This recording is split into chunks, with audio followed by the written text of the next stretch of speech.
Dung beetles are quite fantastic organisms, frankly.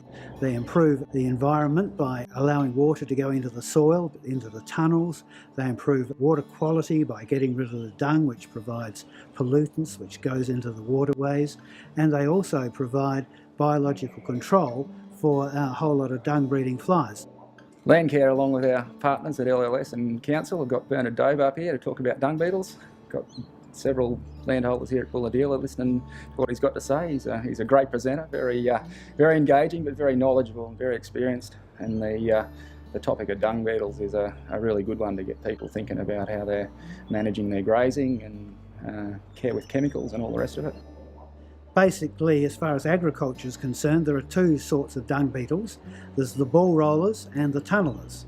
So what the ball rollers do, they fly, most of them fly, they fly to the dung pad and then carve off a section of that dung, fashion it into a ball and then roll it away. And they bury it perhaps a few metres or perhaps even 50 metres away from the dung pad. The other group, the tunnelers, they will dig these long, deep tunnels into the soil.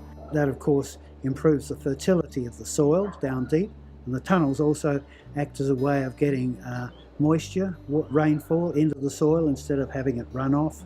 And earthworms too, actually. I haven't mentioned earthworms. Underneath the dung pad where the dung is buried, you can have earthworms processing organic matter through the whole soil profile, down to ½ metre.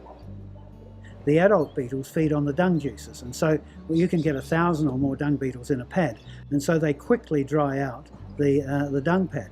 Dung-breeding flies, they also feed on the juices in the dung pad. Fly maggots take 3, 4, 5 days, and if you get the pad drying out within a couple of days, then there's no food for the maggots, and so the flies go to the wall.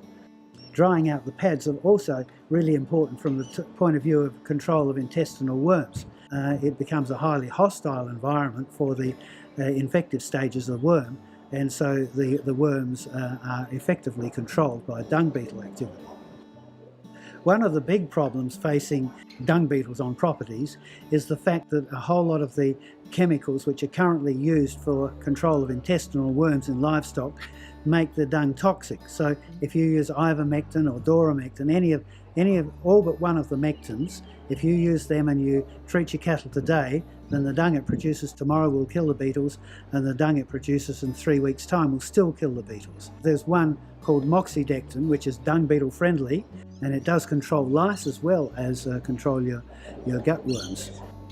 People think that dung beetles are everywhere. It's in fact not the case. These are pasture dung beetles, so they don't fly into woodland. So if you've got a little patch of isolated patch of grassland or pasture surrounded by woodland, then the beetles, unless they're taken there, they'll never get there. So what we need to do is find out what we've got, where they are, and where they will go, and then crop them and redistribute them.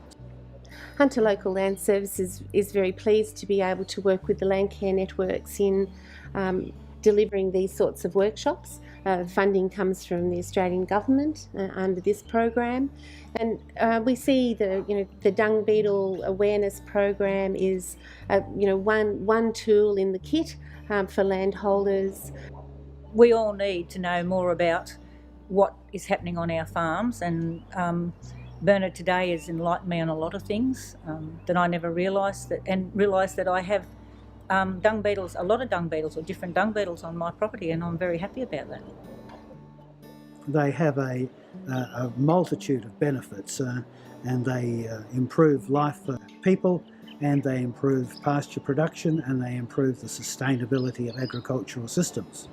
I think that in years to come they are going to be one of the newly recognised sort of warriors for sustainable agriculture.